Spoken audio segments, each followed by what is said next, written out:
I wish 30 years ago, before I started coaching, somebody would have taught me this basic putting concept, because once I learned it, it made me a way better coach when it came to improving my students' putting.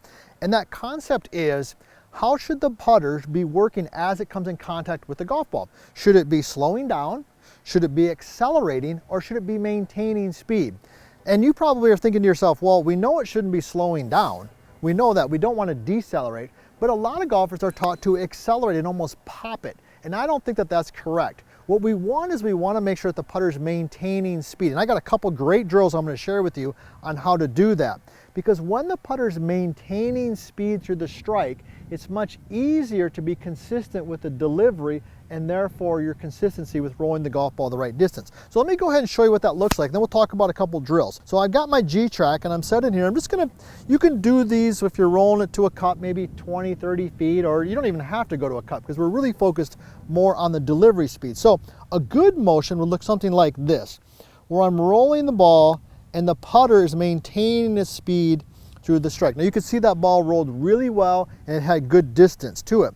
Now a lot of golfers, because they've been decelerating, when they get in and they get set to putt, they actually try to accelerate and the ball pops off the face, and it's very difficult to control that distance. So the first concept that I want you to learn here is that the putter should be maintaining speed as it comes in contact with the golf ball. So how can we practice that? Well, my favorite drill, I've got two of them for you, but one of my favorite drills is what we call the pause and go. So here's how it works. I got my G-track set in here, and what I'm going to do is I'm going to make a backstroke, and I'm going to literally pause and count to myself 1,001, 1,002, and then I'm going to go ahead and go forward. Okay, so it looks like this. I'm set in, back, 1,001, 1,002, and then I'm going to go forward.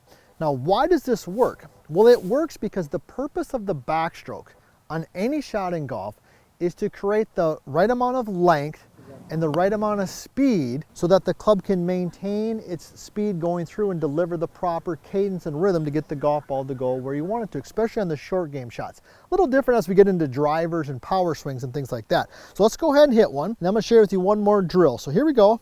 I'm set in here. All right. I'm going to take it back, 1,001, 1,002. And then I'm going to go ahead and just let the putter flow forward. Now, great speed on that, great rhythm, great cadence. What you'll notice is that if your backswing is too short and you stop and pause, you're going to feel like you have to accelerate. If it's too long, you're going to have to decelerate. So it's a great way to train the length of the stroke required for the distance that you want the golf ball to travel. Now the second drill that I want to share with you, that I share with almost all of my students, is what I call the trail hand only. So I'm a right-handed golfer. And I'm just going to go ahead and grip it in my trail hand, my right hand, and just make some practice swings and some motions. Now the reason I love this is because when we think of other things that we do, you throw a baseball, softball, a football, you're writing with a pencil or a pen, you typically do things with your dominant hand. That's where your best touch and your best feel is. And in a good putting motion, I believe, all right, if you watch any of our stuff, you know this, that the lead side kind of controls the club face so that it stays square, and the trail side is kind of your power source. All right, it's your rhythm, it's your feel, it's what delivers the power. So this drill here, trail hand only, I just go ahead and make some motions, let the putter kind of swing like so. All right, you'll notice I'm also doing this drill while looking at the cup or where I want the ball to go, because I'm really engaging my senses. Go ahead and get set up, just kind of let it flow. Oh, fantastic. And what you're going to find is really great rhythm. So I wish 30 years ago somebody would have taught me that the putter should be maintaining speed as it comes in contact with the golf ball. It's not accelerating, certainly not decelerating, it's maintaining speed. These couple concepts, these drills can help you do just that.